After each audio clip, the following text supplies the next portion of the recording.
Hey everyone, John Henry here, slingshotfutures.com. Today we're going to be talking about the agricultural markets. Now, when it comes to the agricultural markets, it's a little bit of an oddball one. If you've never traded them before, there may be a few things to take a look at that you may not know. One of the big ones is the hours that they trade. But along with that, we're trying to figure out which ones to trade, right? So when we're looking at the agricultural markets, there are three big ones. Obviously, we've got corn, we've got wheat, and we have soybeans. Now, there are several other ones underneath this, soybean, wheat, and there's a lot of different agricultural markets, but generally these are the big three when we're talking about the ags, when we're more focusing on grains. So when we're looking at that, corn, wheat, and soybeans. Now, the symbols for these may change, but for most platforms, it's ZC for corn, it's ZW for wheat, and ZS for soybeans. But again, your platform may be slightly different depending on which one you're using. So when we're looking these up, we have to keep in mind that these are very seasonal markets, right? Obviously, in the middle of winter, not many people are thinking about corn. They're more thinking about natural gas, another seasonal market. So we have to figure out, if you're going to be trading the agricultural markets, which month to trade. Because the volume on the ags can be split all over the place. You can have people who are trying to hedge for next year's winter. You have people who are hedging for this year's winter. You have people who are looking at summer prices. The volume can be all over the place. A phenomenal utility for this is barchart.com. Now, barchart.com allows you to break down every single contract without having to manually type it in to try to figure out which one is actually showing the volume. So if we look at barchart.com, we can go in and we can look. Oops, just messed up my tab. Pull that back up. There we go. So we go to barchart.com. You can use the select commodity feature at the top, and you've got wheat, corn, soybeans, and here's all the other ones: soybean meal, oil, oats, rough rice, etc. And we'll start off on corn. Now, corn, what we're looking for is the one that's trading the most volume. We want to trade the one that has the most volume for liquidity purposes. Corn on the March 19 contract has 35,000 volume for today, compared to 9,000, 3,000, 1,800, 3,700, etc. So the one that, if you're going to be intraday trading it or just generally trading it, you're going to be wanting to trade the March 19 contract as of recording this, because that's the one of the most volume.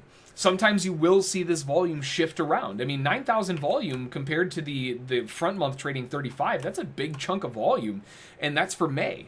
Right? So this is one big thing that we deal with when we're talking about the agricultural markets, because volume can be very split, as it is a hyper-seasonal market. If we look at the wheat futures, here we can see a similar thing, where March is the dominant month at 17,000, but we also have 3,500 coming in on May, 1,800 on July. We even have 400 and 600 all the way out to December of next year. So there are a lot of volumes spread across all of them, but if I were going to be trading wheat today, I'd be trading the March 19 contract, because that's the one with the most.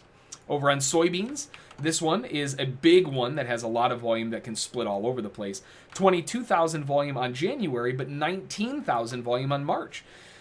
January would be my preference because it has the most volume, but arguably you could trade either one of these and it's not going to make much of a difference. They both have a good chunk of volume. And then we have 7,000 volume on May, 3,000 on July. We even have 1,200 volume all the way out in November of next year. So again, this is why I like checking bar chart to see which one has the most volume, to make sure that I'm trading the correct one. Once I know which ones I'm trading, then I can simply just drop that down and load up the charts. So here we have corn on the 319, wheat on the 319, and soybeans on the 119 loaded up. But you'll notice that I have the wheat and soybeans on RTH, or regular trading hours, as the data series, and corn is not. And that's because I want to show you how these hours actually trade. So if we're looking at the RTH session, it opens up at 9:30. So 9:30 is the first candle. It opens up with the stock exchange, and it closes at 14:20. So at 2:20 in the afternoon, that's when the agricultural markets close. Now, this is where things are a little bit weird, because the ags actually have two different closing times. They have the 14:20 close, which is the RTH session end, but there is also a close at another time.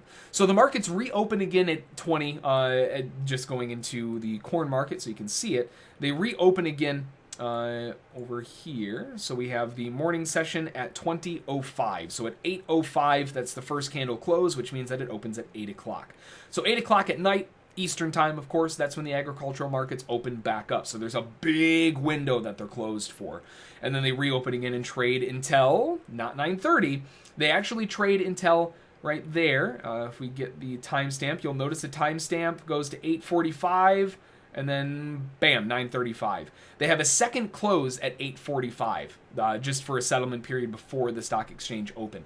So they have two different closes. There's a close at 8:45, and then there's an open at 9:30. So that little window right there, and then there's also a close from 14:20 all the way until 20 when we're talking about the secondary close. So you have to keep that in mind, right? Very important to understand when the market is open and when it closes. Another big thing is looking at the agricultural markets as, because it is a seasonal market, longer term trends tend to be a little bit more viable. The agricultural markets in general are very they're big sticklers when it comes to a trend. When there's an existing trend, it really doesn't back off of that trend very much. But you'll notice intraday zooming into a really close time frame, like a 5-minute chart, corn especially, this looks like the bonds. It just doesn't move that much. Now, the way that it moves, before we go in any further, is in quarters, just like the S&P. So 387 to 386, that is 4 ticks. That would go from 386 quarter, 386.50, 386.75, and 387. And just like the S&P, the valuation of a tick is $12.50. So a full point is $50 per contract. Very straightforward math. If you've traded any of the U.S. index markets, you're probably pretty familiar with that math already. But if we look at the overall range, we can see that right now, let's look at Friday since that's a complete day, and we'll include the entire thing. We have a low at 1532 all the way up to 387.5. That's an 18-tick day. Now, 18 ticks in a day. Woo, man, what a mover. But when we jump out a little bit further, and I'm going to change this to RTH time. That's the CBOT Agricultural's RTH. We'll set that to regular trading hours so we can just see the general idea, and we can zoom out a little bit further. So if we're looking at this on a bigger time scale, like a 60-minute chart, this is where things become a lot more prevalent. It is a longer-term type of market when we're talking about corn and wheat. They're a little bit slower. So because of that, well, what we're looking for is potentially longer-term moves, hanging on for a couple hours, even a couple days, trying to hang on to it. Right now, we can see that corn is very, very range-bound and potentially at the highs, cycling off of it. So that's what I mean by more of a seasonal market. Seasonal markets tend to be a little bit slower on the intraday. Not always. Natural gas is moving like crazy right now. But generally speaking, they are a little bit slower because people are hedging bets for the long run, right? You've got big farming industries coming in and hedging with soybeans for next winter. They're not planning on doing anything with those contracts. They're not intraday traders. They're using it as a hedge for their physical crop. So you don't see a whole lot of movement, but you see a ton of open interest because people are carrying contracts for a long period of time, again, as a hedge or protective measure. Now, some markets do move quite a bit. Soybeans can be a pretty big mover. I say can be because some days it's not. If we look at the overall move on last week Friday, it was 40 ticks. 40 ticks isn't that bad. That's a pretty good move when we're talking about the ags. And again, this moves in points and quarters just like the S&P at 12.50 a tick. But so far this morning on the 5-minute chart, it's not really doing a whole lot. We zoom out to a 60-minute chart, we can see there's a lot more movement. Once again, more of a seasonal market. Now, the beautiful thing about the agricultural markets is that news really doesn't impact it. Really what the agricultural markets care about is weather, and the crop progress reports and WASDE that come out every month.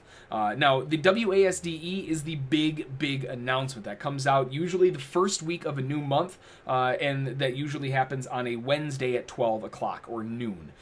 The movement that you get on those days is massive. It's a huge moving news announcement that will generally have quite a bit of response. And honestly, if you go back on the chart, most of these giant candles probably came in on the WASDE reports. So just kind of keep that in mind when we're talking about how this is moving. This one, as an example, was WASDE. If we go, I don't know if I have enough data on the chart to show the one previous, but that's a big news announcement. Now, to figure out where to get the news, because it's not something that you're going to see on your standard investing.com or anything like that, you actually have to go to the USDA website. Now, the USDA website, they have a full list of agency reports that are coming out, and there are a lot of them. There's a lot of agency reports that come out every single day. But this is the website right here, usda.gov/media/agency-reports. That's where you're going to find all of the USDA agency reports that will have an impact on the crop markets. Now, in terms of weather, just load up the NOAA or look for weather reports, right? Pretty straightforward there. But this is where you're going to find all the news announcements. So as we can see here, today, Monday the 17th, we have a news announcement at 12 o'clock at noon, livestock, dairy, and poultry outlook for December. And then at 3 p.m., which is after the markets close, remember they close at 14:20, they have the sugar and sweeteners outlook for December. These aren't very big movers. These aren't ones that you really care too much about. More so what you care about are the WASDE and crop progress, which actually happened last week. So let me get the report on here. Let's go from December 10 to the 14th. So 12/10 of 2018 to 12, well, let's do today, 17/18. And we'll load that up so you can see what it looks like. It was not well formed, okay? Well, then we'll just do a full week then, to the 14th. Can I do that? No, of course not. 7 days starting from today. Okay, well, it won't let me look at it. But what you're looking for is in this list, it'll say WASDE, along with crop progress and everything like that, and they happen at 12 o'clock. And those are the big ones that have a huge amount of impact on the way that the markets move, and something that you absolutely, if you're going to be trading ags, need to know when they're coming out. So check the USDA.gov website and just look through it and see if you find WASDE and crop progress stacked together at 12 o'clock. That will be a big moving day, and one that you might want to be a little bit more careful of. But aside from that, it's pretty straightforward. They're a little bit slower. They definitely take their time. They're not the fastest moving markets, but you can get some phenomenal opportunities on here just like any other market. And just remember, they tend to be a little bit more trendy. When it picks a direction, it usually goes in that direction. Aside from that, though, the overview of the markets, they're pretty straightforward after that. The only thing you have to really remember is that they have big news announcements once a month, the WASDE. External news announcements like the NFP or any of those really don't have an impact on them, which is awesome if you're looking for a market to trade on those days. And along with that, another thing to consider is weather that could have an impact on it. If there's hurricanes or something like that going through a big soybean producing area, that might have an impact on price. And then, of course, they do have the oddball opens and closes. So, but outside of that, it's just your standard typical market that moves around a little bit slower, more like the bonds. And if you're looking for a slower market, maybe a shelter market to get away from some of the news impact that you'll have across the board on the other ones, the agricultural markets can offer up some very nice opportunities. So that's the overview on the agricultural markets, more so looking at corn, wheat, and soybeans. As always, if you have any questions, you can shoot me an email, jbrink@slingshotfutures.com. Underneath the video, throw a thumbs up on the video so we know you like the content. Along with that, subscribe to the channel with that beautiful little subscribe button so you know when our videos are coming out. Along with that, click the notification bell icon, ring that bell on the subscribe button so that you're notified when the videos come out so you don't miss anything important and nothing slips through the cracks. That's going to do it for this one. I hope you had a phenomenal trading day today. I hope you have a fantastic trading week ahead, and we'll see you in the next one. Thanks.